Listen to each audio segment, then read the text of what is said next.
How you doing? I'm Dave. Welcome to Direct Edition. And I'm Dave, the other better Dave, and welcome to Direct Edition. No. I'm Dave, and this is Direct Edition. Yeah, that's what I said. I'm Dave. This is Direct Edition, so welcome to the Direct Edition with Dave. Listen, I'm Dave. Dave. Oh, no. I'm Dave. Look, my name right here says Dave, and it also has a exclamation mark next to it, which usually means louder and better. So, hey, I'm Dave. Listen, hold on. Let me. Hey, Jim! This fucking guy thinks that he's Dave on Direct Edition.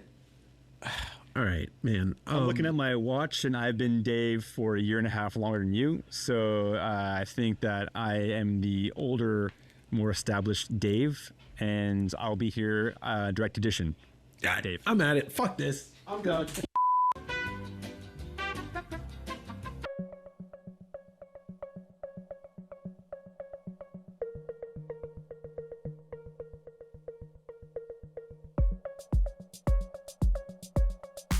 Welcome back to Direct Edition, a podcast about nothing and everything. I'm your host, Dave, and we made it. The season 3 finale is here. 60 episodes overall on this podcast, and I never thought it would get this far, and I never thought it would grow this big. Not that it's huge or anything. That's what she said. And what a way to introduce today's guest, my friend of over 15 years, Dave Correia. Dave Correia is a master illustrator, an artist, a Lovecraftian nightmare bringer, a sculptor, and just an all-around fun guy, great guy, and enthusiastic human about the arts. And I met Dave years ago at Tara McPherson's gallery in Brooklyn, Cotton Candy Machine, and we quickly had a fun night of drinking and bonding and talking about all the things that we love. And if you are following along with the podcast, Alex Pardee was a guest this season.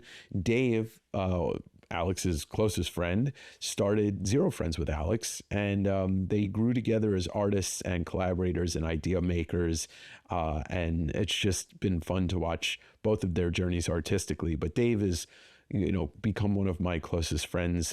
He is one half of the reason why my other channel, West Coast Davengers, exists. It started with our road trips during COVID, driving from San Francisco up to Seattle and hitting comic stores and antique markets and just having fun in the car as road trips typically go.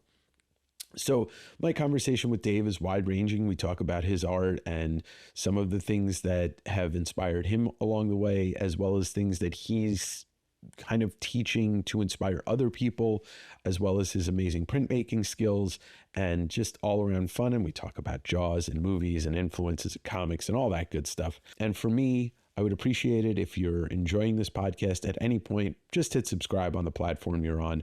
It helps grow this podcast and helps me bring more guests. And if you see Dave at any of the oddities conventions he's doing this year, you should tell him that I said that this makes a great candy. Okay, maybe not, because it's not candy. Anyway, here's my conversation with the dastardly Dave Correia.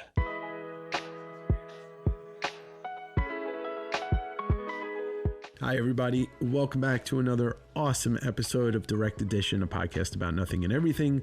And today, it is 2 Daves, 1 podcast. Somebody that I have been friends with for 15 years or so, but one of my favorite artists to ever walk this planet, who's been responsible for so much of the decor in my house, which you see behind me, paintings and album artwork and magazine covers and prints, and basically the ignition to start West Coast Davengers, which birthed this podcast, Direct Edition. I'm talking about none other than Dave Correia. Dave, how you doing, brother? I'm good. How are you doing? I'm good. It took me a couple of years to get you in front of the camera, but I finally got you in front of the camera to record an interview about evil monsters. Yeah, well, we did a couple on-camera things for the early West Coast Davenger Instagram and YouTube stuff. Yeah, we did, but never like kind of like let's talk about art and specifically your art and things that inspire you, because that, we've had these conversations for years. about the things we grew up loving, the things that inspired us to collect, to read, in your case, to create in illustration and painting and sculpture. So yeah, I appreciate you doing this for the season finale, the season 3 direct edition finale. I'm like the caboose on this season's podcast. Or if we're not calling you an ass, how about the cliffhanger? Maybe you leave me with a cliffhanger where you ask me a question at the end and it ends before I get to answer. Okay, I'll do that. I'll think of something. Yeah. Or maybe you're the smoke monster for season 3. Yeah. Did you ever watch Lost? I did. And I think we've had this discussion. I fall into the minority of people who didn't like Lost. I liked season 1 because it was very mysterious and weird and different. And there was lots of just like things that you would go like, oh, this must mean something. This must come back later. And then I watched season 2 and I don't think I got through 2. Maybe I started watching season 3 and it just got to be one of those things where I'm just like, oh, they're just like, I don't think they know what they're doing. They're just kind of like making things up and they're not really getting back to things that they addressed in season 1. And what really bothered me is like, so I didn't watch like season 2 through 6, however many seasons there are, but I watched the season finale with Alex because he was really into it. He would write out these long like conspiracy theory things like, oh, I think this is going to happen. This is going to happen. And I'm just like, dude, you're wasting your time. I'm not going to cover any of that shit. And then the last episode, spoilers, whatever, they're all dead or they're like, it's like this limo thing. And the first thing I said was like, oh, it's like Jacob's Ladder. Like, just like, I'm like, they've done this before, you know, and Jacob's Ladder is amazing. So like, that's like, that bothered me a little bit, but whatever. I know people love it. I know you love it. It's like one of your favorite TV shows, but yeah, I don't hate on it. It just wasn't for me. Fair enough. I mean, like, that's the great thing about art in general is that you can have that discussion of not liking something, but understanding why people do. Totally. You know, yeah. I think that's really the thing that gets left unsaid or people just tend to ignore when we talk about art in general, whether it's illustration or it's music or it's movies, is that like, you can not like something. That's fine. That's life. But you also have to understand why people like it. I think gives you a better interpretation of things. It's like, oh, I get it. Yeah. And it's like that. This happens with comic book movies and stuff. It's like, you know, they take like Lost and Jacob's Ladder, for example, like I just said, like they're both interpretations of a similar theme, just told differently, you know, like there's different ways to tell that same story. So it's like, yeah, I get why people like it. It's an interesting concept, you know, like it's a really interesting concept, and Lost just wasn't for me, and Jacob's Ladder was, and I get why people like Lost. It's really well made. It just, you know, it's just like it's like art. Yeah, it's not my thing. There's plenty of things out there for us all to like. We don't all have to like agree or disagree or get upset at people for not liking my favorite thing. Yes, and I think that's you know, like we can even broaden that topic into life in general, but you know, we don't have to get that deep that quick. I've been accused of getting very deep on this podcast very quickly, so you know, we can go wherever you want. All right, we're going to New Jersey. Yay! Said nobody ever. I love asking this question. I know we've probably gone over this before, but I really love giving people a sense of what makes a person tick in that. Do you remember the first time or like when you kind of made that conscious or subconscious choice to pursue art or something that inspired you to be like, this is what I want to do?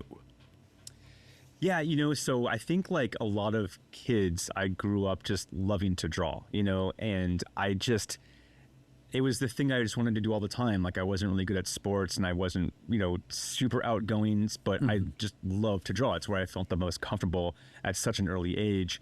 And I always just tell people like that never changed, you know, like I stuck with art through junior high and through high school. Like I went to my old high school a couple weeks ago because I taught like this mask making class, and I was talking to the teacher there, and I was the kid who had like back-to-back art classes, and I would stay there through lunch sometimes, you know, so I would be in the art room for like 3 hours, and my teacher was cool with that, and I love that, and that never changed. Like I was always just so immersed in making stuff and just focusing on whatever it was in front of me, whether it was like, drawing or painting or whatever.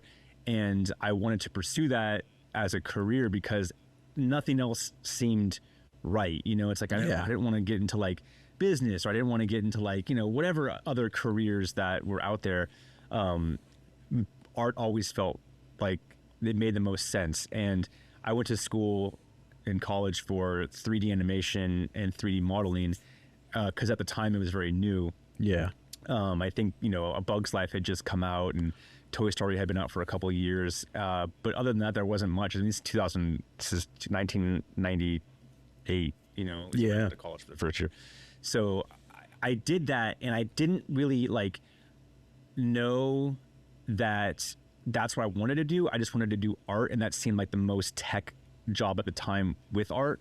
And so I'm like, I'll get a degree in this. And as I went through that, those years of college, I kind of figured out it wasn't what I wanted because it was very technical. It was very just like, at the time 3D animation was lots of just like you do some animation, then you have to go into the back end with all the coding and kind of like clean up things and fix things. And that wasn't like art to me. That was just like, okay, you have to figure out how this spline bends and like make sure it's on the Z axis at this one point. Like that, it got very technical, but I took lots of painting classes and figure drawing classes at that school. And that kind of like fueled me through school. And around the same time, I met like Alex Pardee and John Wayshak and Robert Bowen and Skinner and all those guys doing all these conventions. And I'm like, oh, that's what I want to do. Like they were doing they were making such weird stuff. Like they were making their zines, they were making weird comics. They weren't doing stuff for Marvel. They weren't doing stuff for any like big company. They were just making the weirdest, monstery, bizarre stuff. And that like spoke to me. I'm like, this is what I want to do, not the computer stuff. And Alex is just like, dude, there's no money in this, but if you want to make a zine, I'm going to Fangoria next week, and you can come with me. I'm like, yeah, it's great. So me and Rob Bowen and Alex went to Fangoria, and the three of us, we had like this. We shared like a 4-foot table. I mean, it was so tiny. And I had one little zine. It was like this little 8.5 by 11 zine that I folded in half, so it was even smaller. And I made it like at like Kinko's like the night before. It was like 20 pages, and I sold it for $1. And Alex had a few things, Robert Bowen had a few things, and I think all weekend I might have sold like 7. Right, I made like $7 all weekend. But I was so excited. I'm like, this is amazing because like people are buying my work, people are buying my stuff, and I wasn't trying to get a job at like some company like because in animation it's like it was all focused on like making a demo reel and sending it out to like companies where you can be on an animation team or on like a modeling team and your like name's in the credit on something. And like, that never really, it was cool, but like, having my name on a zine and someone buying my art for me, the stuff I made, as weird as it was, that was the most exciting thing that happened to me at that point in an art career capacity. So, and that was in 2001 or something like that. And that kind of just like fueled me, like that like rush of just like someone liking my stuff for what it was, because it wasn't like I wasn't drawing superheroes, I wasn't drawing anything weird or anything like pop culture. I was just making weird monsters and weird drawings, like just what I wanted to do. I'm like, I want to chase that because that's what Alex and Skinner and Wayshak and Bowen were all doing. And we just kind of like formed like this little like camaraderie group where we would do conventions, we would do gallery shows. Like if one of us had a gallery show or we got into a gallery show, it's like, hey, we tell the gallery owner, it's like, hey, I have these other friends, can they be in the show too? So like we would prop each other up with like other ways to be exposed and get into galleries and this and that. And sometimes little jobs came out of it, whether it was an album cover or like an illustration gig or something like that. So we always kind of like had each other's back as far as like promoting each other and helping each other out along the way. Yeah. It's still like that. I mean, it's 20 years later, 25 years later, and we still do that. So it's really cool. I like the people I kind of like came up with, and I haven't stopped doing art. I haven't stopped pushing that like that hustle, that like, because like every year there's no paycheck, there's no constant paycheck like I'm getting paid. You got to make your own way. I got to make stuff. Just like I made my first zine, it's like I have to make my stuff, take it to a convention, put it online, and sell it, make something, and then find a creative way to sell it is kind of like the mantra that we're all into. So, and it's always been like that. So I'm used to it now. There's some up moments and down moments because, finances kind of push that and dictate that. But, it's it's fun. I like it. I can't imagine myself doing anything different. Yeah. Well, I mean, that's, I still think that what you just described is exactly, it's an art scene. It's a scene. And Yeah. those things, we grew up knowing about them in music probably more than any other, anything else, because like a music scene would pop out. San Francisco, Bay Area punk, perfect example. Bay Area thrash scene, Seattle, the Seattle scene, the New York punk scene in the 70s. Like this is how art moves naturally between friends who do it, and then people that promote it, whether, it's a music or, like zine show or a comic book convention. I mean, this is what this podcast is really based on. It's like talking about how art and fandom go hand in hand. Like you were a fan of some of these guys that you became friends with, or you became friends with them and then you became a fan, and it's what pushes you to be like you said, hey, this is my friend. He's a fucking awesome artist. That job would be perfect for him, or that gallery would be perfect to show his art. And totally. It's, is there, I mean, I know personally, we have like a lot of the same taste in art. As a kid, did you ever write any fan letters or anything like that to any artists that you looked up to? Cause Alex did, and we talked about that with Sam Keith, but was that ever something you ever did? The only person who I ever wrote, and I don't know if you know who this is, I might have given you one of his comic books. Martin Amand, do you remember that guy? Okay, so he was a comic book artist who I first discovered through Glenn Danzig's publishing company, Verotic. Right. And it's funny, I just pulled these books out last night, and I was looking through them, and like the books are just like, they're weird. They're like very like satanic, pornography, whatever. Like they're just But the art, Danzig got some of the best artists in the industry to do this. Like he has like Frank Frazetta doing stuff, Simon Bisley, Martin Amand, like I mentioned, Frank Turan did some stuff. There's so many good artists who are doing, like Eric Canetti. But I discovered Martin Amand. He just mostly did covers. He didn't do too much interior illustrations. And then I got obsessed with Martin Amand, and I found out he did lots of other stuff for DC, Lobo at the time, a lot of stuff for Lobo, Judge Dredd. White Trash. What was it called? White Trash? He did White Trash. Yeah. Tundra Press or not? It wasn't Kitchen Sink. Yeah, it was one of those Tundra. Small ones.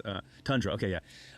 But I wrote him an email, and I forget what it was because I don't have the email address anymore. I never kept it, but I wrote him an email. I'm like, hey man, I'm just a big fan of your stuff. I think I asked him if he was going to Comic-Con one year or something like that, and he said he wasn't going to go because it was a year I was going, and unfortunately he passed away. It was super, super sad. I remember when it happened, it really hit me because I loved his art so much. I loved his style. It was so weird.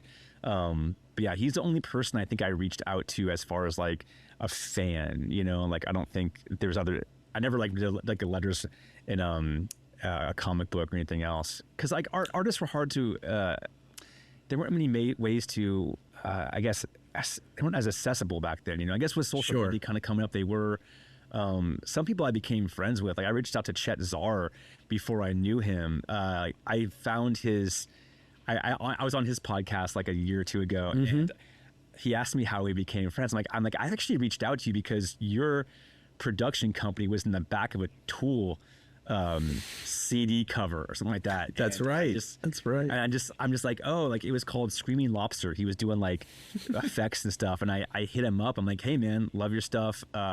Here's my site. Just wanted to say hi. And he hit me back. He just like, hey, if you're in LA, let's grab lunch. And we did, I'm like, so we became friends. But I was definitely a fan of his work before I became friends with him. Well, I mean, look, we wouldn't know each other if I wasn't a fan of your work and didn't approach you at a gallery show. I mean, like, right. Yeah. McPherson's gallery in New York. Cotton Candy Machine. Yeah, that was the thing. And it was just like, I didn't approach you thinking like, oh, I'm gonna hang out with this dude. I'm gonna get drunk with him. But we're gonna eat pizza drunkenly in Brooklyn with him or anything. And here we are 15 years later and or whatever it is. And it's like, oh yeah, that interaction really meant something. And clearly, when it comes to like, because I'm kind of fascinated by the interactions between like what fandom really means versus, kind of like that social, what's the term, parasocial relationship that exists now. But, do you have you ever had somebody reach out to you like that was a fan that years later you're like, oh my God, this person, I remember talking to this person's now this artist that I know? Or it's funny you say that because like I do these conventions now, these oddity shows, and I've had so many people at these oddity shows who are also vendors say they met like me and Alex at like a Sketch for Sketch, or they came by like the Zero Friends booth a long time ago. And yeah, there's like I can think of like at least 3 or 4 people at these oddity shows who, and they're good. They're like really good artists, and like they say stuff like oh, like I met you like a long time ago, and you were like really like nice and inspiring, and like I'm like oh wow, like because I don't remember these interactions because you just it's a lot people at these shows. Yeah, you can sit down in a convention and you can talk to like easily 1,000 people over the weekend because like they come up, they say hi for like a minute and they leave. And so I'll talk to some of these other artists at these shows, and they're like, oh yeah, I had a moment with you and you were super nice and you sketched in my book, and they'd show me the sketch. I'm like, oh my God, that's so long ago. But I look at what they're doing and they're awesome. They're doing like really good work, and like they're doing like kind of what I was doing. Like they have a booth, they're making good stuff, and they're inspiring other people now too. It's like it's kind of like secular thing that like I was inspired by somebody to do something, and now they are, and it just kind of like rolls down. It's I think it's amazing.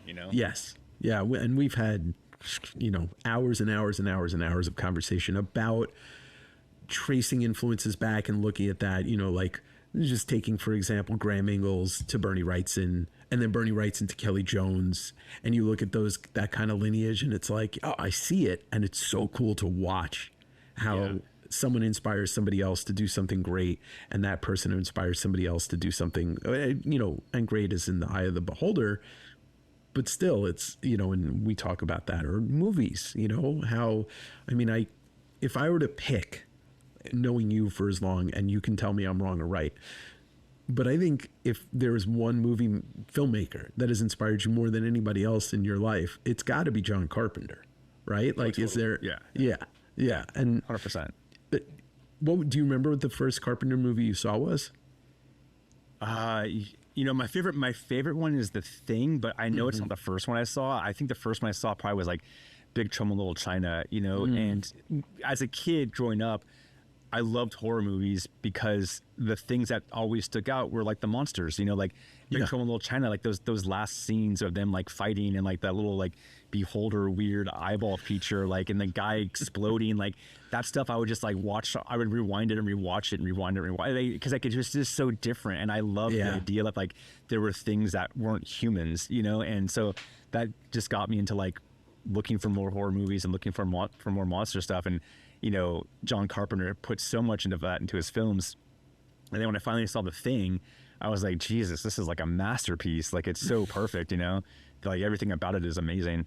So yeah, I visually inspired by him and he makes great music too. So just in general, he's a Renaissance man, like he does enough of everything to really contribute pieces of these things into his overall creations. And when I think about, I definitely saw Big Trouble in Little China first, because that, to me, I think that makes sense. It's the most, like, if our parents are the ones dealing out the movies, it's the most family friendly of his movies. But I don't think I saw The Thing till I was a teenager. I saw Halloween before I saw The Thing, but I was late to The Thing, probably because, like, I don't know why. And it goes on to something I've seen countless amounts of time. Yeah, that's a good point. I think Big Trouble in Little China was like always on HBO, and Halloween was just Halloween, so it was always just on. But yeah, I think The Thing was a little like different, so like it probably wasn't on TV because we just watched like HBO or rent something. Yeah, my parents were a little strict when it came to like me renting horror films, but my dad liked that kind of stuff. So if my mom was around, he'd be like, "Yeah, we can watch that," you know. See, it's interesting because like nobody in my family liked horror until you know, like I did. So my mom wouldn't let me watch Aliens, and you know, because it was too scary for her. So, you know, but my dad loves gratuitous, violent movies, so he took me to the theater to see RoboCop. Damn. Yeah. Yeah. All of my friends who got exposed to that early, they always had like older brothers or someone who would like kind of like just bring it into the house. And I'm the oldest, so I didn't have like that, you know, but I had buddies who had older brothers, and my cousins were older, and they would show us that stuff. They thought it was funny to watch us like kind of squirm and get scared. So that's always good. My brother was into the humorous stuff, but yeah, not really into horror. Like I discovered Dead Alive, I discovered Evil Dead 2 on my own, and that led down to the path that would, you know, be watching all of these schlocky horror movies. But yeah, Gremlins was the first like scary movie I ever saw, and it gave me nightmares. Oh yeah. I don't remember, you know what's funny? I don't remember what movies gave me nightmares, but I remember the game Doom gave me nightmares. Like when I first played that game, I was just enthralled by it. I loved it. And I remember my dad brought home like his laptop from work. It's like a little 1-speed like CD-ROM. Yeah. And I remember playing that at night, like super late, and I was just like terrified because like that game at the time was just like fast, and it was just like you open a door and there'd be monsters like clawing and scratching at you. And I remember going to bed that night, and I remember waking up and just like being so scared that like I just, those sounds were still in my head, you know. That game was so awesome. That movie was, you know, it's so amazing to think about how like that was the second of the first person shooters that really gripped us. Wolfenstein predating that and being the first ultra violent shooter, but Doom was on a different level. It was just because Doom was like what like Wolfenstein, you were shooting like Nazis and stuff, and that's its own thing, but Doom was like hell. It was like unapologetically just like satanic symbols and like demons and just like lots of blood, lots of gore, you know, like you would shoot something and they would just explode with red, you know, like that was just like, that took violence to like a new level and engagement at the time. Yeah, it was it's legendary, and they just came out with Doom Dark Ages, I believe. New game just came out. I just bought that, and it's I don't know if like it's because I'm older, but like those games are so fast. Like they're so fast paced. Like the old Doom, you go into a room and you'd fight some people. This one, it's like it's just insane. It's like they come at you so fast, and like you can't blink. Like you're playing and you just can't blink because like there's just there's like balls of fire come at you from one direction. There's this big demon punching you from the other, and it's just like it's nonstop. But you have to be in a certain type of mood to play that game. You can't just chill, you know. Yeah, newer games don't really lend to that. I think it's just the times. I mean, like you said, we're getting older, but I think because everything's vying for everybody's attention all over the place digitally, it's like you have to make a game that doesn't give you a second to think, you know. But it's okay. I mean, I'll just play Last of Us 2 again and again and again. I know. After watching this season, I want to replay season part 2. It's like the funnest game. I mean, we talked about this before. It's like that game is like perfect. Like storytelling, art, just like emotionally, just has everything. Like it's so good. And I know we're both watching this show, and that show I think is just amazing too. Yeah, this past weekend, did you watch Sunday's episode? Fucking ruined me. Absolutely ruined me. It's so good. Yeah, I know. And when the porch scene at the end, it's just fucking, because I knew the line was coming. Because at this point, when this airs, it's gonna be, the season will be over. But when Ellie said, I don't know if I'll ever be able to forgive you, but I'd like to try. It just fucking ruined me. Yeah. And that's the thing too, like we know, because we played the game and some people out the game, like we know what's going to happen. We know how this is going to all pan out. But even still, like there's just scenes where you're just like, oh, how are they going to do this? How are they going to treat this for TV? Because they have like a little more time to like, because in the game you're just playing, you're fighting, and there's cinematics. But in the show they have that time to kind of like spend some time on the characters and emotionally develop them a little more. And like, man, they do it so well. Like those actors are cast so well. I did always kind of want to ask you, because I've asked this to a couple different artists that have a very eye-popping, memorable color palette. Like where, for people that don't know Dave's art, I'll flash some of the stuff on the screen, but your color palette is so unique to you. Where does that, like, does that come from somewhere? Is that just exploration in your life of art and color? Yeah, I mean, a couple of things. Like I definitely went through some phases. There was a while where I was just doing black and white work, just doing ink work and stuff. And then when I started painting, acrylic painting and oil painting, I started just experimenting with color. I remember when I first learned, I used the classic Rembrandt palette, and for those, so like I basically load my palette with what Rembrandt would have used at the time, and it's just like earth tones and black and light, and it's good for portraiture stuff. And then I started, that was a little boring to me. I'm like, oh, I want to add some colors to it, so I would go to the art store and I would buy like a tube of paint that was just very different, like a green or like a phthalo turquoise or something like that, and I would mix those into my palette, and it just kind of like appealed to me more. It's like, oh, like this is more like weird looking, this is different. And then also, as I was doing more like monster stuff, I was making it look like really dark, and like I didn't want my stuff to look like overly morbid, because like if you drew like a demon or a monster and it's like black and like dark reds, it just looks like it's too, I don't know, in a weird way generic, or like off the cover of a death metal album, and like that's fine, but it's just like I didn't want it to be super dark and super morbid. Like I thought the colors, like adding color to it was almost like a nice juxtaposition of like dark subject matter but light different colors to take an edge off of it, because I didn't want it to be, I'm not like a dark morbid guy. Like I wanted there to be like this sense of like hope or brightness or playfulness to these monsters, and changing the color really made a difference, and I like that. And also on top of that, like as I got it more into like reading like Lovecraft stuff, cosmic horror, it made sense to me that like, if you look at like the cosmos and like space and stuff over like in a telescope, it's very colorful. Like those nebulas, they're greens and they're purples and they're magentas and stuff, and like cosmic horror, like that's where it's from. So like if I'm drawing like these cosmic-y monsters, like I'm like, oh, they would probably look colorful. Like we make monsters on Earth look dark because they come from like the swamps and the pits and stuff like that, but like I'm trying to think a little more like worldly or cosmically with this stuff. And I'm not the first one to do it, obviously, but like that's just how it makes sense to me.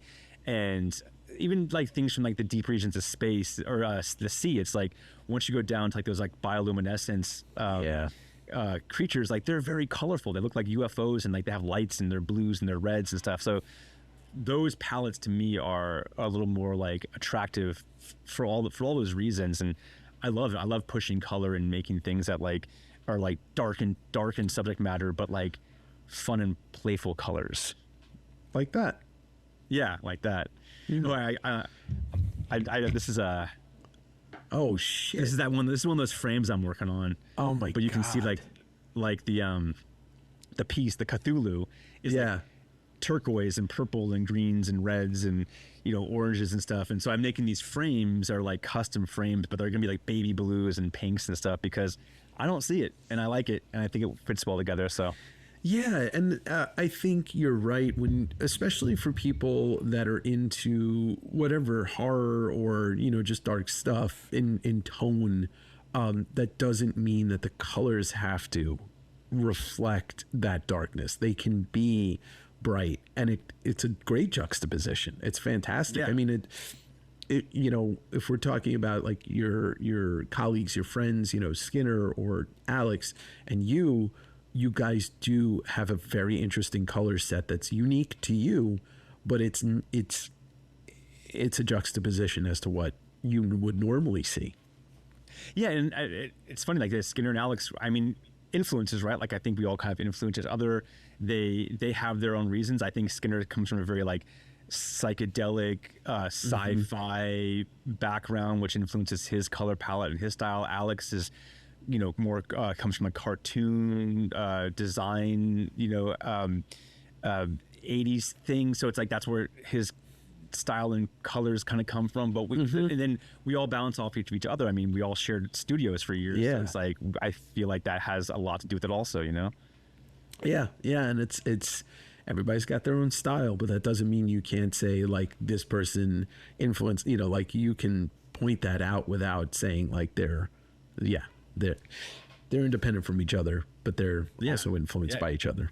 Influences are everywhere. I mean, I often get asked like what influences me. I'm just like, I don't know, what doesn't, you know, like I mean, my friends, my family, just like where I live, or who I'm with, like everything has some kind of influence. It doesn't have to be art related, but like it influences you and what you're making. Politics, movies, like just being where I am when it's like 85 degrees out influences my mood. It's just like all these things influence me, and they all kind of come together as I sit down and I just like make something, you know? I think sometimes I look at some of the, you know, paintings you've done, or, you know, some of the pieces you've made, and I'm like, yeah, the face is melting because it's 104 degrees in the goddamn Bay Area right now. Yeah, just frustrated, just like the frustration of just like sitting in my own sweat trying to make something. Yeah, sometimes it's so hot up there, you feel like that or that, you know, either or. Pick it. I mean, I know when you started getting into the sculpting aspect of your art, which has kind of been now over a decade, and you know, your friend Steve Ferrara was definitely a huge push into that. But was there did you ever want to do that when you were younger, before you even kind of knew how to get into it? Was that something you always wanted to explore? You know, I've always loved it. I've always liked the idea, and this goes back to like watching 80s monster movies. Like, you know, I always knew that it was a person in a suit. It was a mask. It was something, and I just loved the idea of it. I remember when Halloween would roll around, I loved it, making costumes for Halloween and making things, and I've always liked making stuff. But then as like my art career kind of like became what it was, I just got more into painting because like, I don't know, for whatever reason, I just felt like that's kind of like what I was supposed to do, to get into galleries, to get into like, you know, when we had Zero Friends, we sold like shirts and things, and it's like, you have to like make a painting to put on a shirt. You have to make a painting to put into a book. Those are the things we sold. And as I was getting more into like, I've always wanted to do more sculpture stuff, but there never was, I'm not trying to think how I should put it, like a moment where I could pursue it, because there's other things in the way. Like Zero Friends was in the way of that because we had such a product line of specific things. Yeah. We didn't know how to interject like sculpture into it. And then once Zero Friends ended, I think like the following week is when I went to go meet up with Steve Ferrara. I'm just like, hey, like, how do you make stuff? And he's just like, oh, and he's like, I'm like, how do you make molds, and how do you make resins? And he's like, here's some clay, and go make something, and then come back in a week and we'll make a mold and a cast. I'm like, okay. And that's just when I like fell in love with it. I'm like, oh, you can just like make whatever. And like, and then it's been getting bigger and bigger. I've been making like masks now and like other things. And like, I just love it. And, you know, I'm making these frames. I just like the tactileness of like making something dimensional and working on it from, you know, I was telling a buddy of mine, it's like, it takes all the parts of the brain to do a sculpture, like painting. And this isn't to lessen what painting is, because painting's super hard, but like painting needs to look good on a panel, you know? Sure. But a sculpture has to look good at every angle. And I like the idea of that. I like rotating something and making something look good in a three-dimensional space. And just having it be something I can hold, you know, not just on a wall. Yeah. So yeah. I mean, the last like 3 or 4 years, especially, I've just been like really into like building stuff. And this is something I got. It's a 3D print of a mask. Did I show you this yet? No, you haven't. That's okay. amazing. So it's what, like a plastic almost? So yeah, so this mask, and for whoever's listening, I mean, sorry, but I'm doing some visuals here. This is a video podcast. Nobody's. Oh well, yeah, whatever. Well, I guess people can listen on Spotify, right? They can. So. So this is a mask I made out of paper mache, and it's a one-off. It's, you know, I sat down with like latex and foam and paper to make this thing, but I've always liked this design, and I wanted to make it more. I want to get into making like latex masks you can wear like what you buy at Spirit Store. So I tried resculpting this with clay, but I didn't have much luck. So I got it 3D scanned, and so this is a 3D scan of it. It's larger for a couple reasons. So I need to like put this together, and a buddy of mine is going to help me make molds out of it and then make latex masks. And the reason why it's larger is, first of all, this is just a small mask. It's almost too small for my head. Yeah. Yeah. And also latex masks, when they come out of the mold, they shrink 10%. So I got it scanned. Yeah, I got it scanned and I got it enlarged by 20%. So that way, when it's made into a mask, it'll be a cool rubber mask. And the idea is to get masks made in time for Halloween, so people can be one of my monsters for Halloween. I will always be one of your monsters. Yeah. You know, it's funny because the tactility part of it is something that me and Rob Sheridan talked about how, like, we were talking about physical media, but also how he makes things that people can hold, and he uses, does this kind of like distortion of digital, but he also turns it into a physical thing. And I think that is important to always keep for artists, for consumers, for collectors, for fans. Like, the tactility and the physical aspect is extremely important to keeping art alive. As we've seen just over the last couple of years, we're starting to see a pushback towards, pushback of digital towards physical, but it took a little bit for this kind of to come back around. Yeah. And also one reason I'm into sculpture, it's just like, it's creatively just the direction that like I feel compelled to go in, I like painting, I like drawing, I still do that a little bit, but like, I don't want to like limit myself just to what I think I'm only good at. I want to like constantly challenge myself and constantly like, I want to like wake up and have an idea and be like, I wonder if I can do that. And then just like do it, whether it's like making these frames or making sculptures that I submerge in water and put into jars, or making masks, or making whatever, like they're all just like ideas that I'm not quite sure I could do, but I'm confident I can if I just like work through it. And the problem solving aspect of that is really what interests me. Like I just want I love problem solving creatively. And this kind of stuff always poses a challenge because it's never the same, and I like that part of it. And that to me is just like really exciting. And as a bonus, hopefully someone likes what I'm doing and buys it. That's the second challenge. That's like, I don't even think about sometimes. I'm like, okay, I just gotta make this thing look cool. I gotta get it done. And hopefully I can bring it to a convention or put it online and someone goes like, oh, that's neat. I will give you money for that thing. That's the wild card part of it that I don't always know. And I definitely strike out sometimes, but I always go like, okay, I'll figure that part out when I'm done, Well, for here comes a direct edition moment of sincerity. I have always appreciated the fact that you are one of the very few people I can ever say I've known who has an idea and says, I have A and I want B, and I have to figure out how to get from A to B, and you always pull it off. Like, you're always like, oh, I built this thing, or I did this thing, and then I tried it this way and it works better. Or, you're talking about the oddities conventions coming up. You're like, I just built a bigger fucking monster for that booth. And it's like, it moves and it changes colors and it grabs small children and eats them. And, you're always able to do that. And you tell me stuff like, you and your brother are like, oh, we're going to do this project. And you're like, oh, we did it and it's perfect and it works. I've always admired that about you. Well, I appreciate that. Something Alex says is like, Alex has like this saying where he says, oh, my list of failures are longer than my list of accomplishments. And I agree with that. So I don't always share the things that I don't do well because I'm like, that didn't work, or like that. I'll spend time on a mask or a drawing or a painting, and it's just like not working out. I'll just shelve that. I'll come back to it later. But like there are those moments where like something doesn't work out, and that's normal, and that happens with every kind of thing. But I think maybe something I am good at it as I'm persistent with stuff, and if it doesn't work, I try and like assess like, okay, why didn't that painting work? Why doesn't it look good? Why didn't that sculpture cast right? Like, what's wrong? And I'll like look at it and I'll break it down. And that's the problem solving part of it, which I do like, and I do know I'm good at, is like, I'll just kind of stick with something until I kind of get it to work. So I do have my failures. The list is long, but I also feel like I can kind of like pivot and then accomplish, get back on and accomplish something. Yeah. I mean, you shared with me some of the blank sketch covers that you tried to work on. And you're like, this shit doesn't work. Like, I can't get this to this color or this paint to really hold on it. And you're like, I'll try it. And then when you showed me the other ones that you ended up having for sale, I'm like, these are insane. They're amazing. Yeah.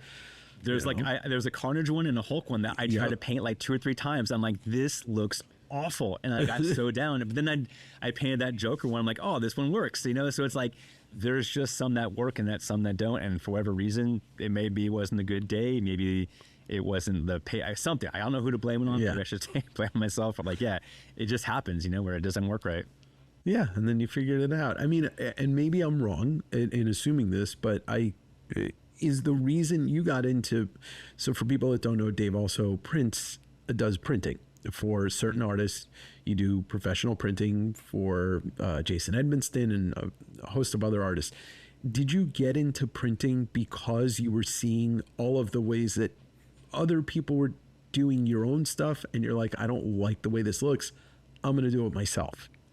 That was part of it. So when we had Zero Friends, we did printing for ourselves in-house, and we would do prints for other artists. And when Zero Friends ended, I'm like, I really enjoy that part of it. I think I was talking to this about Chet, like printing for me is like the final step that you can take with your piece to like push the colors, push the dimensions, push the sizes, do all these things, and make this piece that might have been digital or scanned into something. It's like final form, and I think that like when you have control over that, it looks the best. And yeah, I've gotten prints made through other print shops, and they're like, I was always like unhappy with the results, whether they didn't use the right paper or they didn't push the colors in a certain direction that I wanted them to. I'm really, really picky about color. And so I got my own printer and all my own materials to do all the prints. And I just wanted to have that for myself. And a few of the artists who we worked with at Zero Friends, they're like, well, we want to continue working with you for our printing because we like it. Like the same thing. Like Jason's told me he's these other print shops and other artists have told me that, and they're like, we don't like the results. Like whatever you're doing works. I'm like, I'm just a picky asshole. Like I'm just so anal about shit, you know? And they're like, well, that's good. That's a good thing. So when it comes to like prints for other artists, like I will lay out like 20 proofs and just look at the greens and go, okay, it's got too much yellow, it's got too much blue, that's not right, and I'll just keep tweaking it until I know it's correct. And I like doing that. Again, it's like that problem solving aspect I have where I just want to make that thing look the best it can, because ultimately the person who gets it, it's a representation of your work. You know, like if someone's going to buy my work at an oddity show or a Comic-Con, like I want them to take home the best representation of my stuff possible, you know. And that's almost why I didn't like doing t-shirts for a while, because my stuff doesn't really translate well to t-shirts sometimes, because like there's so many colors and blends. Sure. But for printing, I can capture all that, and that's what I want someone to take home, is like that piece of my work.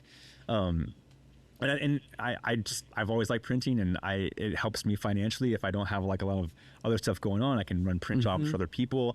It's not a business I advertise for other artists to kind of like get prints from me, because I already have like my group of people I work with, and that's good. But yeah, I've always enjoyed it, and it allows me to do fun stuff. Like even like for this one I just showed you, like you can't tell because that's on video, but I printed this on canvas and I mounted it to a board. Yeah, so this is like, it's not going to be behind glass. It's actually on a canvas piece that is I mounted to a wooden panel. So it looks it's on wood.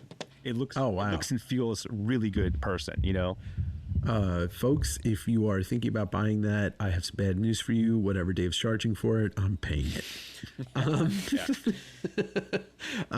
And I also wanted to add, I think, unsaid that you didn't say, but I think it can speak to it, as the other reason why you're, you know, with your printing, it's you also have a respect for the art, and not just the artist's art, but the art of printing. It's a huge amount of respect that you have for the work that you do, and that's why you're like, I want this to look as good as it should.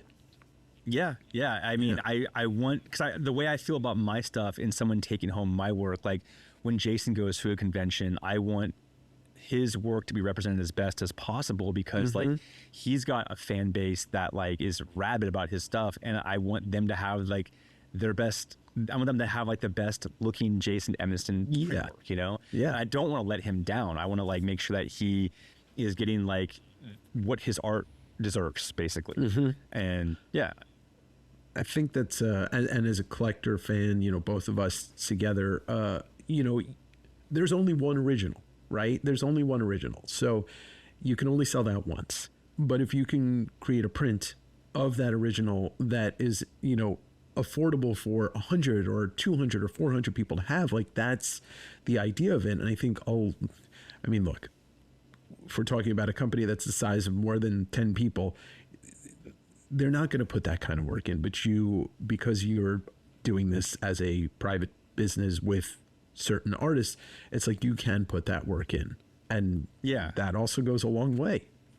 Yeah. There's nothing worse than like spending a lot of money on something like a print or something like that. And you look at it and you're like, you can just tell the colors like aren't great. Like the color gamut's not right. They're not using or the lots paper's of not, or whatever.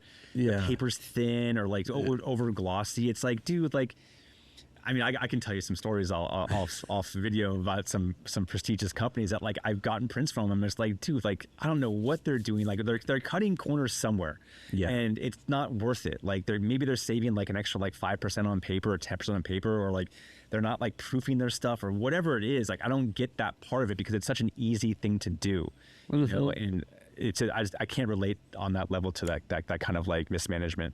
I mean, there's a certain company that was bought out by another company that I bought a print from in the last 6 months. And I texted you and I was like, dude, the paper on this is shit.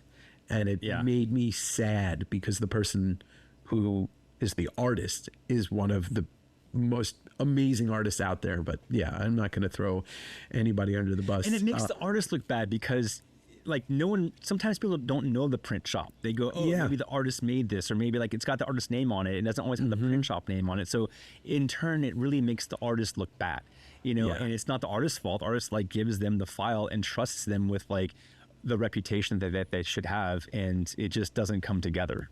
Yeah. You know, what can you do? You can't win them all, but you can win sometimes. Yeah. I don't know. Come to me for your prints. Actually, I'm not taking any clients. Dave's books are closed. Dave's books. But if you want to come to me, I will print your stuff. I don't have a printer. I'm not a printer. I'll just take your money. I'll always take a photo of it. Yeah. Yeah, I'll take a photo. There you go. I'll do an artist recreation of it. And Dave has seen my art, and he knows how amazing that is to have. I have a couple of your gems here somewhere on my shelf. Yeah. Then dust those off. Lord, Weed Shark and Weed Bernie Sanders and whatever else I drew that night. I did want to ask you, because you know we bond over movies all the time, and we had, you know, it's one of our favorite movies, but we're approaching 50 years of Jaws, which is older than both of us by a little bit, but in that, where do you remember your first experience seeing it? Like, where does that lie as an impactful movie on you? I don't remember the first time I saw it, but I remember when it was one of those movies I wanted to watch on VHS when it came out, or when I was aware of it was a thing, and my mom wouldn't let me. She's just like, no, there's no way you're watching that. Like it's too scary. And because I wanted to watch it really young. I was aware of that kind of stuff when I was like 8-ish years old, 9 years old, something like that. And she's like, no. But somewhere along the line, I watched it at a friend's house. And I just remember like the scene where the guy's leg gets bitten off. Yeah, in the lagoon. And that like, really, I'm just like, oh my God, this is crazy. And that movie is just terrifying. It makes the ocean scary. It makes like it's such a good movie, like the build up. I recently watched the Joe Bob Briggs at the drive-in on Shudder, like whenever it's on, and they did this thing about slashers. Like, what's the first slasher? Yeah. And I forget which movie they decided was the first slasher. It's like some like Italian horror film from like 1974 or something like that. But they had like this list of things that like what makes a slasher. And Yeah.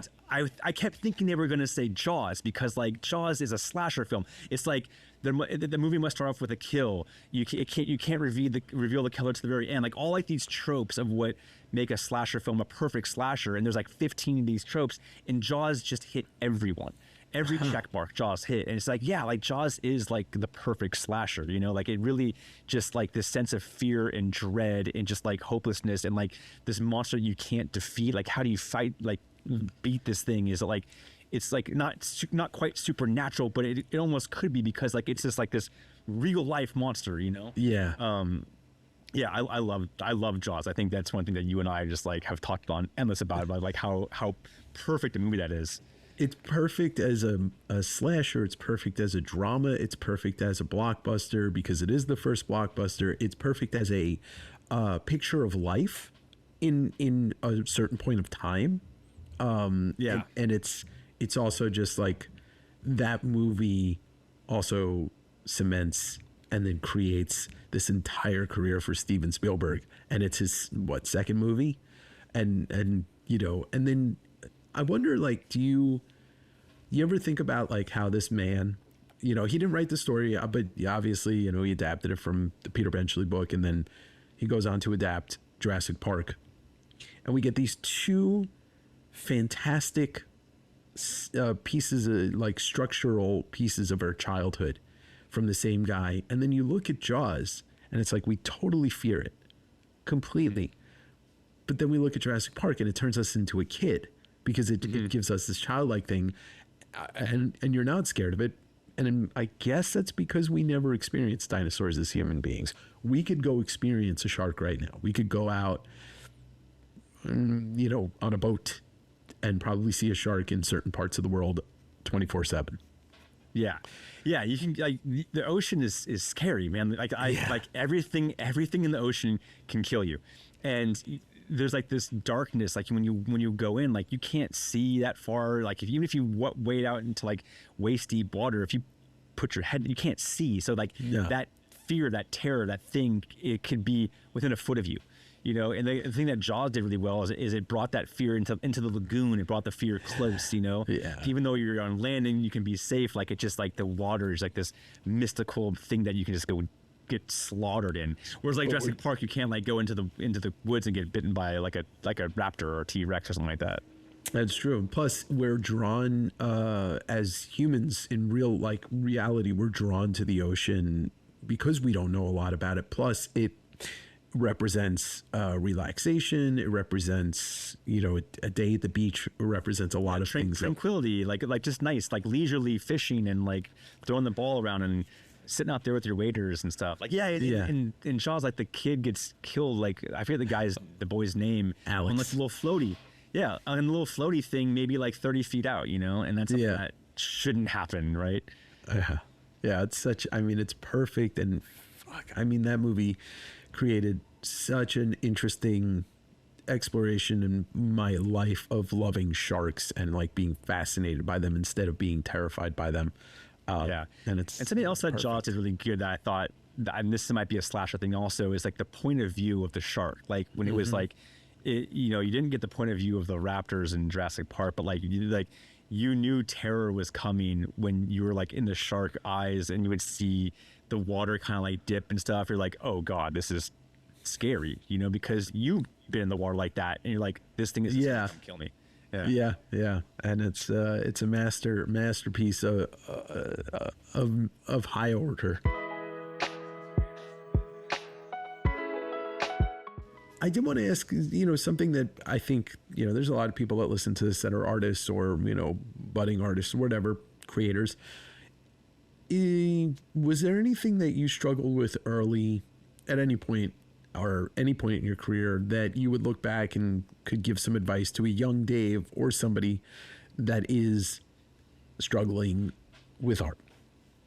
Yeah, this is something I get asked quite a bit, and I was just at my old high school. I go in like twice a year and I show them like a painting demo or something like that. And I was talking to like some of the younger students, and they were expressing just general frustration with like creativity. You know, there's writer's block, there's also artist block, where you just don't feel compelled sometimes to make something, and that never goes away. Like I still experience that, and I know a lot of my other artist friends experience that who are also like my age and older.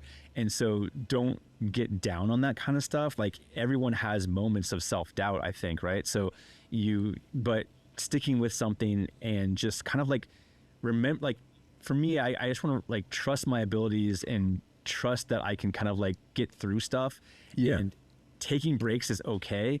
I think that sometimes people think that like taking breaks is giving up, and it's not. As long as like you just pause, step aside, you know, like there's things that like I have a couple masks that I put aside that I haven't worked on in months because like they just weren't going the way I wanted them to, and if I just kept messing with them, they were just gonna go nowhere. So I'm like, you know what, I'll put this one aside, I'll start a new one, it's okay. Or I won't look at it for a couple of days. So, and I've struggled with self-doubt my whole life, and it's just, you just gotta know, recognize that feeling, and don't get down on it, and don't focus on it, and just be like, okay, like just, I need a break, and that's fine. And just kind of stick with it, trust your abilities. And as far as like just advice with artists, like never stop like learning, you know, like there's like pursue whatever. Like if you have an inkling of like, oh, I want to try watercolor, or I want to try this, like just do it. Like it's so easy to pick it up and just do it, you know, like and you don't have to get like the most expensive art materials. You can just make do with some cheaper stuff, and just to kind of get like the repetitions in and trying to figure out something you like. And you know, nothing happens overnight. Just that's another thing too, is like paintings take weeks, months sometimes. And I think that I was talking to like these kids at high school level, and they're just like, well, I want to paint this, and they show me a picture. I'm just like, dude, that's like, that could take weeks, months, you know. Like I have a big painting, that Mother Nature one took me like 6 months to paint, and I was working on it a lot, you know. And it's just being comfortable with all the steps along the way. Like, okay, today I'm just going to get a couple doodles in. I'm just going to do some doodling, and that's all I'm going to do today, you know. And if I just want to be happy with some of these sketches, and then from there take those sketches a little further and a little further, maybe put on a bigger piece of paper. Like you have to be comfortable with these steps, like these baby steps that you take along the way, you know. And that's like anything. That's just like life, right? It's like know when to just chill, know when to take a break, know when to, you know, like just don't try and like do it all in one day. Just take your time, be patient. I've struggled with that. We've talked about it ad nauseum, you know. It's just, it's like I dive into things, and sometimes I forget to come up to breathe, and I just, you know, and then all of a sudden I'm drowning, and it's like, you gotta recognize the things, your limitations. And it doesn't mean like there are permanent limitations, but I think maybe a daily limitation or just an energy limitation should definitely be something you're aware of a lot. Yeah, dude, one thing that I do, and I mean, I make these lists like every day, every single day of my life. I make these lists of like 4 or 5 things to do.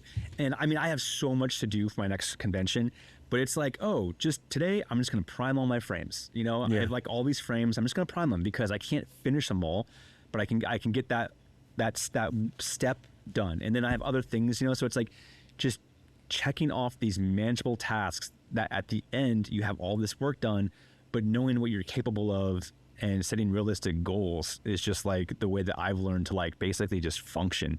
You know, it's like as a human being, you know, it's like not bite off more than you can chew, learn to take breaks, spend time with people that you know, love and admire, and like take that in, don't take that for granted, you know, like let that inspire you too, because it doesn't always have to be like art. It can be like, oh, right, just cool conversation with a friend is just like all I need that evening, you know.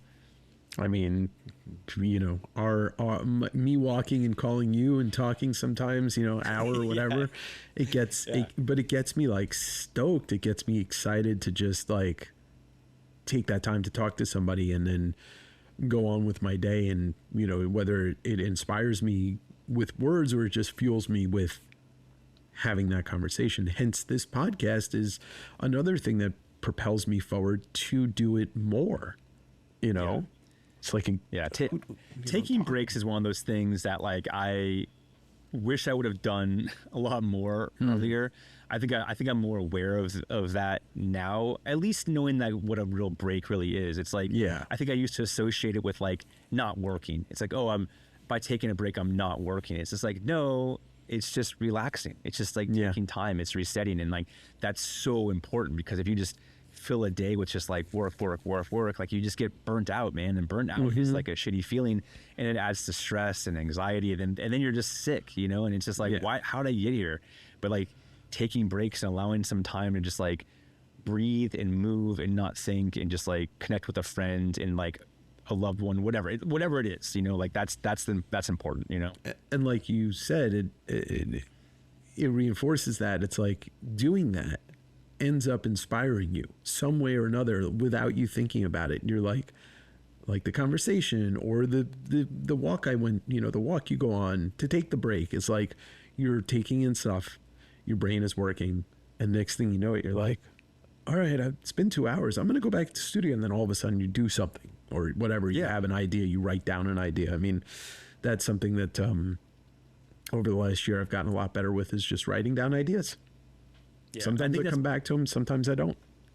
I think that's part of like being comfortable with who you are too. You know, like I think sometimes we measure ourselves against other people, and it's like, oh, well, that guy, that artist, that person over there, they have so much work done. They must work all the time. I need to do that to get to that level. And you're not really like focusing on what you need. You're focusing on like, you're comparing yourself to somebody else. Yeah. And you're like, wait a second, that's not how I should think. I just need to like focus on like what makes me good and my work good, and like myself like a healthy person. And that's when I get the most work done, is like the most good work done is when I'm like the healthiest, you know? Yeah. Focusing on that, whether it's mental health or physical health, is like super important. And now we come to the segment where we determine who is the better Dave. Oh, yes. No, I don't ever want that segment to be real. So coming up, anything, let's talk about the oddity shows, because people who are listening to this will be like, you know what? I really like that Dave guy. I want to go buy something from him at a convention, maybe shake his hand and say, you're the better Dave. Yeah. So the last like 20 so years, I mostly was doing comic book conventions. And in the last like 2 years, I've pulled back from comic conventions, and I've gotten more into like, you know, these oddity shows or horror shows or whatever. And it's just a sign of the time, as far as like, you know, when I started doing conventions, it was mostly comic conventions that were out there, and they've gotten so just different in a sense that like, they're very pop culture driven. They're very fan art driven. They're very expensive to get into. Whether you're an exhibitor or you're an attendee, they're expensive. Even the small ones are expensive. And I just don't feel I fit in there as much as I used to, because when I started doing these shows, I was like in the small press area. There's lots of like experimental artwork there, and it was really good for me and all the other artists I would do this with.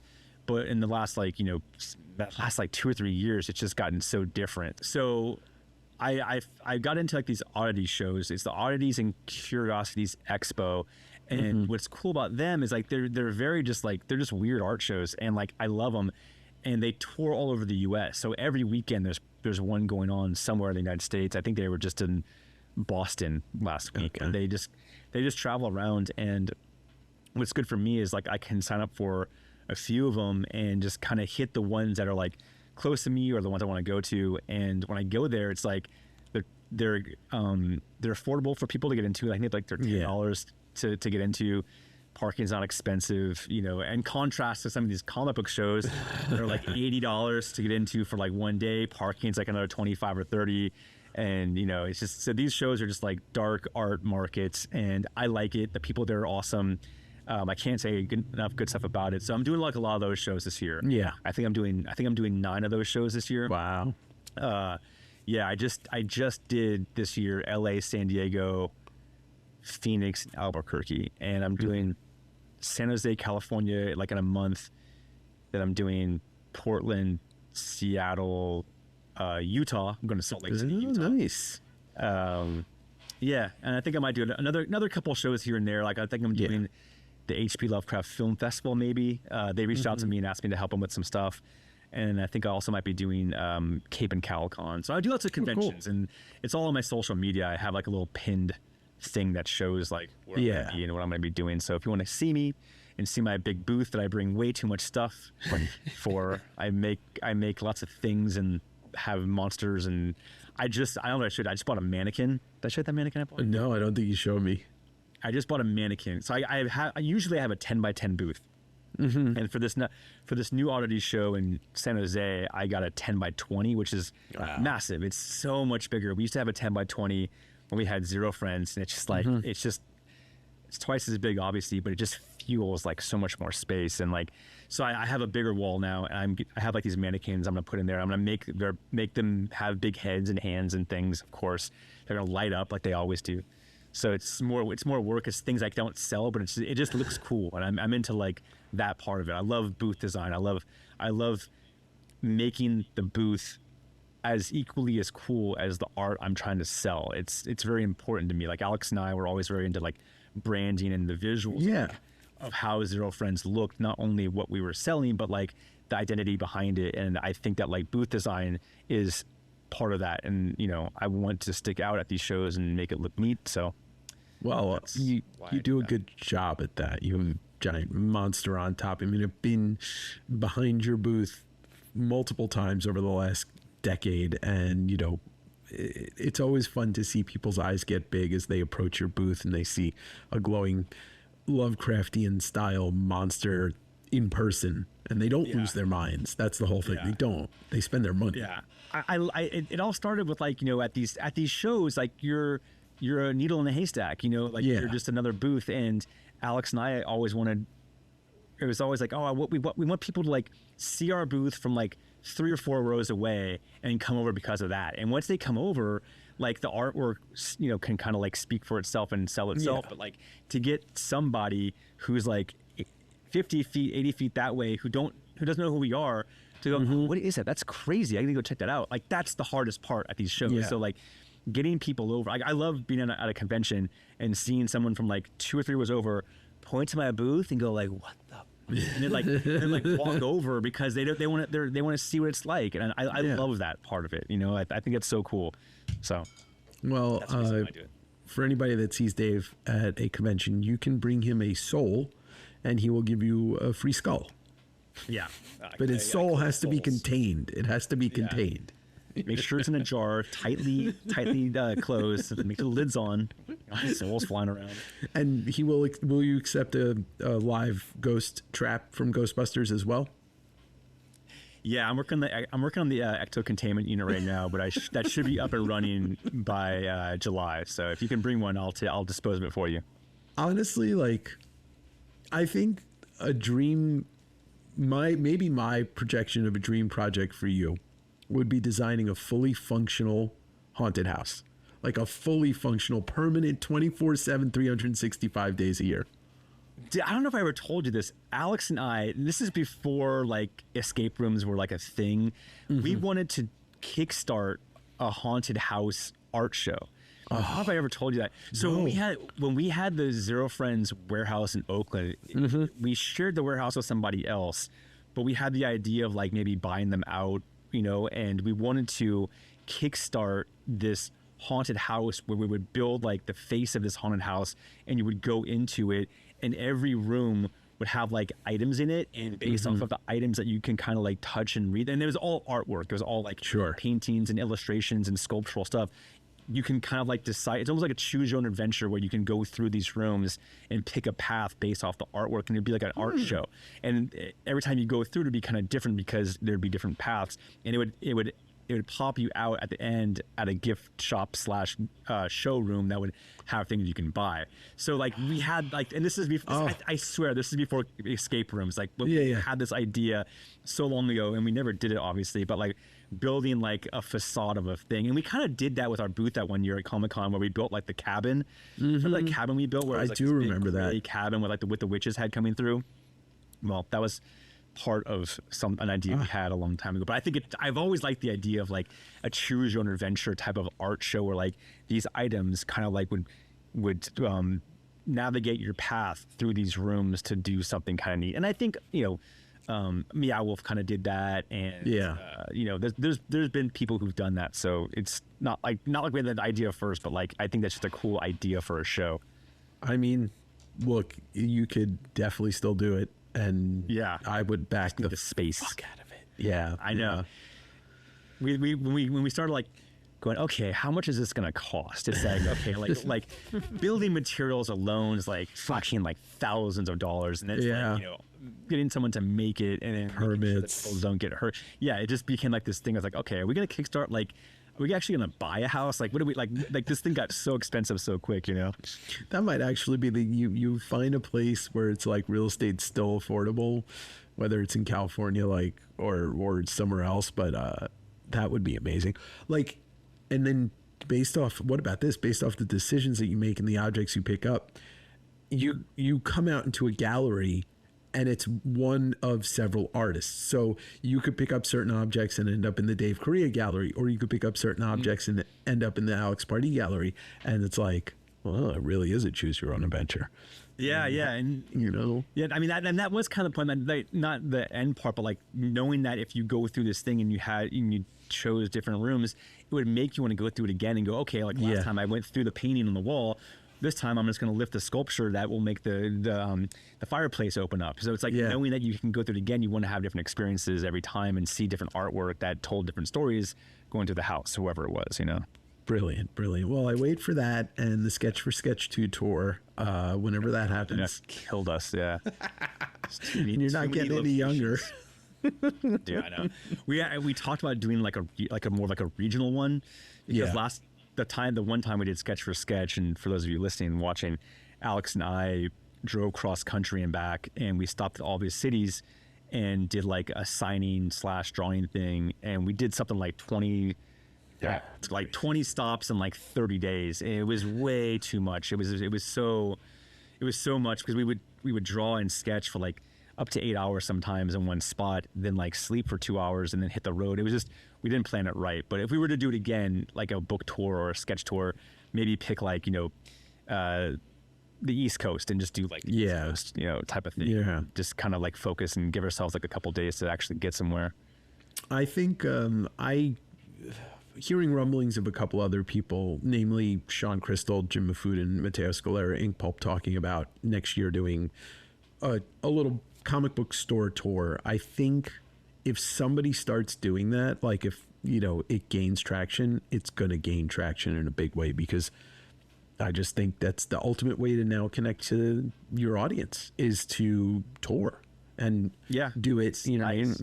And if you're doing it as like a signing, not like a big event, just a signing, it's very manageable and it's cost effective. You're getting everybody to come to you. Yeah, the in-person stuff's great. I mean, that's why I do conventions, is because online reach is like super hard now to get new people. Whereas like a convention, like I can sit down at a convention for a day and 1,000 new people will walk by my booth. Like they won't all stop, but like I'm getting more new people. Like when I look at like my socials after going to a convention, I have way more new interactions and follows than I do with any other type of method of like, online type stuff. So it's great to be in person. Plus, artwork, there's something about artwork where like it's meant to be seen in person, especially like this 3-dimensional tactile stuff I'm making. It's like on a 2-inch by 2-inch Instagram window isn't cutting it. It doesn't look good. You can't see it. Like I just showed you like this print that has like a canvas, but you can't tell unless you actually like look at it. So like I like how my stuff looks in person, so it compels me to do like these conventions and in-person stuff, because it's just, I think it's how it's meant to be seen, Mm-hmm.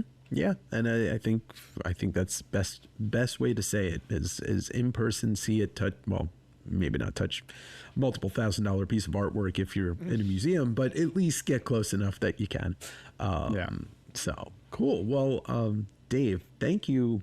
I think this is a great way to wrap up season 3, having this great conversation with somebody that I've probably spent more time talking to in the last 15 years than anybody else in my life.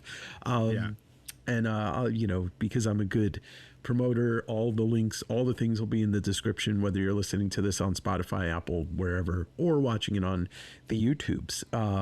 Anything else you want to promote or anything else before we wrap up season 3 of Direct Edition? No, I mean, just if you want to see me in person, how art should be seen, come to one of the conventions that I'm going to be at. I do lots of West Coast stuff. I'm on the West Coast. I'm gonna like probably try and branch out next year and do some more like Midwest, East Coast stuff, because these oddity shows allow me to do that a little more easier. Yeah. But yeah, just follow my art, come along for the ride. I'm constantly making weird new things, and I'm always going to be switching it up. Yes, and I appreciate you, brother, West Coast Davenger brother. Cool, awesome. Well, bye, or something. I never know how to I never know how to begin these and end these. Thanks for watching. I'm so glad I got Dave on the podcast, and what a way to just, kick off the end of the season is to have somebody that is so delightful to talk to. And, you can support Dave by checking out his website, davecorreia.com, following him on social, buying some art from him, obviously. And if you're at the oddities conventions, it's even better to buy stuff from him in person because he's so delightful. And the stuff that he creates for that booth is amazing. So, thank you once again to my buddy Dave, and to you, the listener. 60 episodes on this podcast so far, and it's only just getting started. So if you're watching this on YouTube, and you can hit the like button, subscribe, and drop a comment. If you're listening to this on Spotify, you can do all those things too. Spotify is trying to compete with YouTube by bringing video and comments and all that stuff. You can leave a review on any of those platforms that you listen to, or you can just recommend this to a friend. And a personal aside, I just wanted to say, it really means a lot to me that people are listening to this and continuing to be a piece of a community. I have the other channel, West Coast Davengers, which is my comic book based channel, but trying to move all interviews over here because it's two separate pieces of me in that way. And also bringing you personal stories and anecdotes. It's just a delight. And, I've been pitching this podcast to a lot of people that are, you would only see on very big media outlets. But I think what I can bring here, first off, I don't answer to anybody. There's nobody in charge telling me that I have to have certain people on the podcast. This is all about what I like, the things I'm a fan of, and bringing you the conversations that are built out of pure fandom and historical significance. So me wanting to dive into somebody's background or why they do the things they do and kind of the community that comes with that. As I like to pitch it to people, it's a modern day successor to classic fandom and fanzines. So you, the listener, can help me grow this and bring more people on this podcast. I think a lot of people respond to, maybe public relations people, PR people, respond to seeing a bigger community because they want their person to talk about their project. And I don't mind promoting things. That's what I'm here to do. But I'm doing it from a fan standpoint. And I think that's bringing more genuine things, I hope. So anyway, that's just my little spiel for the end of season 3. I already have some guests booked for season 4. I'm excited. I think the break's going to be a lot shorter than I wanted it to be, but hey, this never sleeps because I'm Dave. Anyway, this has been the last episode of Direct Edition for season 3. I'll see you in season 4 in a couple of weeks. Thank you so much, and peace.